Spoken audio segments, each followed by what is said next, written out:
This is Dabu7.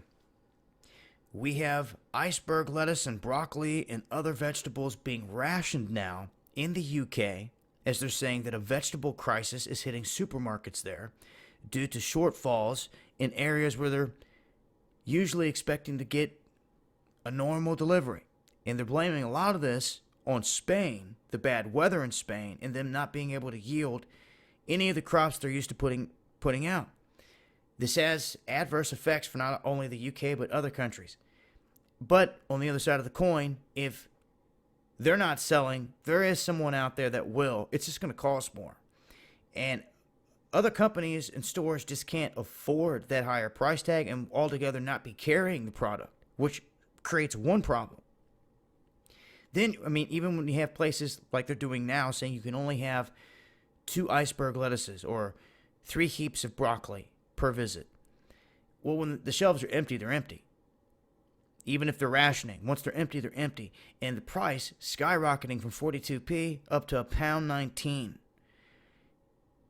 And they can reach out and get the stuff still, but they can get it from a place like California, where they're going to pay a lot more money to get it for the shipping and a lot to do with the shipping. Or they're going to say, go frozen. And other people are like, we don't want to go frozen. Well, if you want to get the fresh, you're going to pay for it in this instance.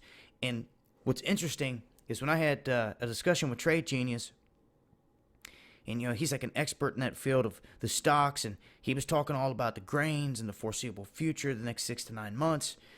That's about where we're at here. And the time frame he was talking, and the stockpiles is what he was looking at. He has information he looks at on a daily basis that most people don't see. And he studies that, and he sees that, all right, this is what they're expecting. If we've got a small amount here and they're expecting a small yield on the next crop, then we may have some problems, and then prices skyrocketing in certain areas. And see, that's what he looks for in the stock market to try to make the gains and all those things. But in doing so, he noticed something concerning, that when it comes to the supply globally of fruits, vegetables, you name it, wheat, that there was a shortfall in many of these areas, and that there was going to be an effect down the road, and that this is how you were going to see it come about. It would start in the form of rationing, and then the prices of some of these exact products spiking. And even then, they were looking at the weather conditions in certain countries and where most of these countries draw their food from, and their fruit. And the U.S., we have the problem with Monsanto and GMO, obviously. It's a very dire one. For crying out loud, they try to put stuff in the stores and not even tell you, not even label it. When they went into an area called Ukraine and they inserted Monsanto, Ukraine was the breadbasket of that whole area. And because of that, that's why Russia is burning heaps at the border of the GMO. But they're going to pump it into anywhere and everywhere else that they made by law, or that they're just not going to tell you. So if you live in one of them countries in Europe, high chance that you're eating GMOs and you don't know it because they've made the laws that way. And that's what's sick about it. And all the waste of food across the globe is a problem anyway.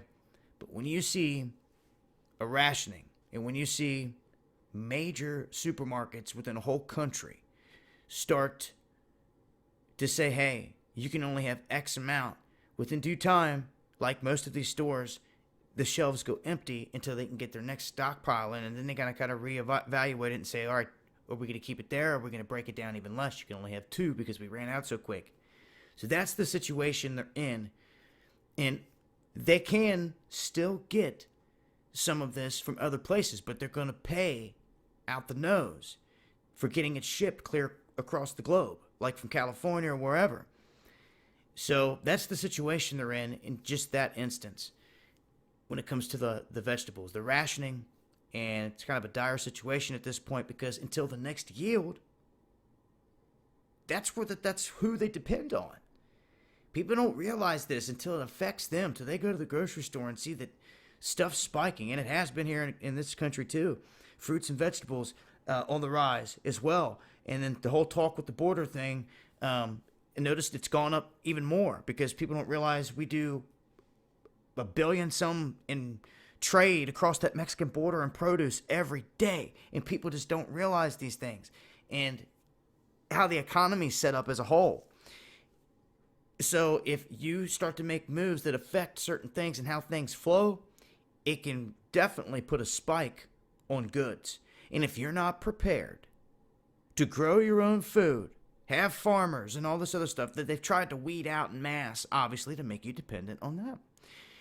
If you're not ready to survive on your own, you have a rude awakening coming for you. You need to learn how to grow food, have some non-GMO heirloom seeds. It's the best advice I can give you. You want to start somewhere, start there and start growing your own, and be self-dependent.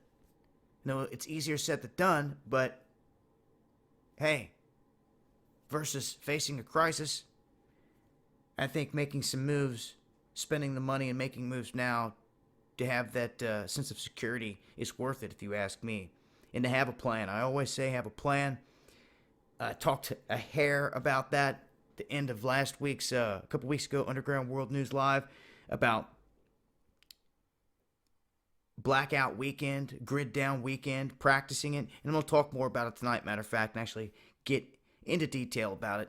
Underground World News Live will be over on Into the Stars channel, 8 p.m. Eastern. Make sure to check us out there. We'll be talking about a lot.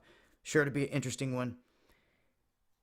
And I hope to see some of you guys there. I'll leave links below. It's been Dabu7.